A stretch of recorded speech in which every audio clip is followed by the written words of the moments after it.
Green greetings. Today we continue our 23 days of Green Action Advocacy campaign that strives to give you 23 simple tips about how you can reduce your plastic footprint as well as contribute in beating plastic pollution in your home, in your community, in your country, as well as around the globe as a whole. I'm sorry I had to pause my campaign because of a few circumstances that were beyond my control, but I'm glad that today I bring you day 4 of the campaign. What was day 1 about again?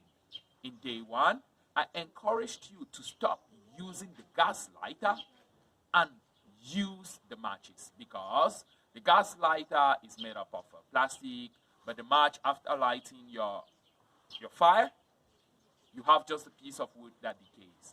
For day 2, I talked to you about why you should switch from plastic bottles and acquire a water bottle or a flask in a bid to reduce your plastic bottle footprint.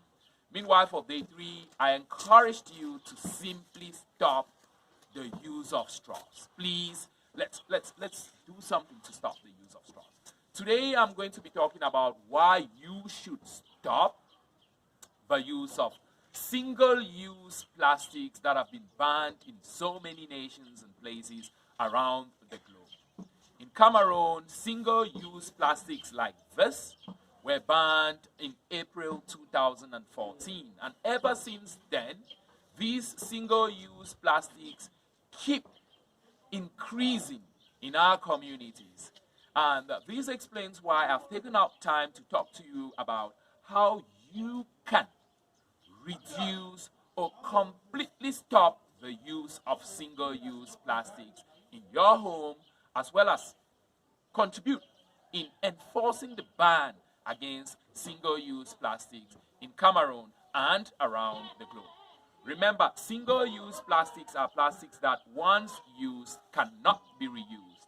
Most of them are lightweight plastics, they can easily be blown by the wind, and these constitute a great nuisance in our communities.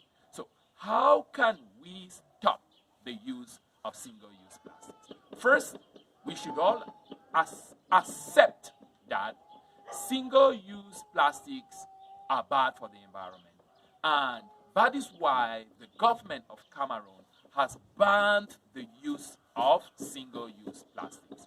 If we are aware and accept that fact, then we are one step towards beating the use of single-use plastics, because using this is illegal. It's very, very illegal in Cameroon. So why do you want to break the law by using this? But what are some of the things you can do to stop using single-use plastics? First, I'd encourage you to go for plastics that are reusable. That's the heavyweight plastics that are above 61 microns.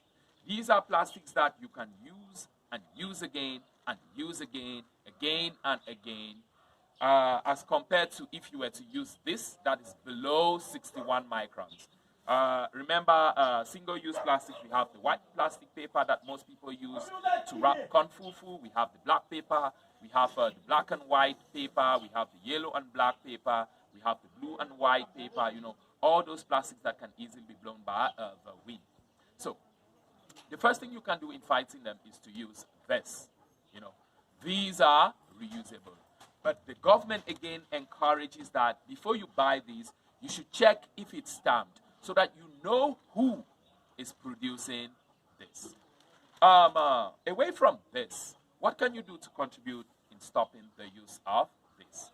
Please, most often we acquire this because we are going to the market. How can we stop getting this when we are going to the market? Let's plan. If we plan at home before we go to the market, we'll take our own bags from home to the market, thereby not requiring these to wrap the products that we acquire from the market.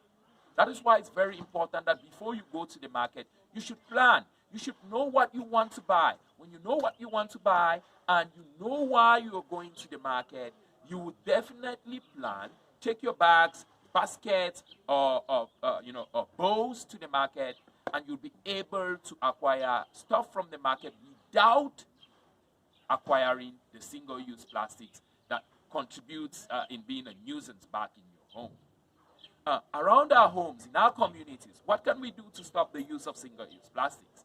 Please, when we are sending our children to buy basic consumable necessities, we can send them with a bowl. For instance, we wake up in the morning, we send them to get bread. And each time they go to buy bread, bread is either wrapped in this or this. Why? For just a distance that is about 10 meters.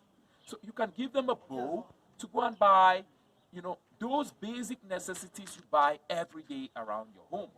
You can give them a closed bowl. You can give them an open bowl.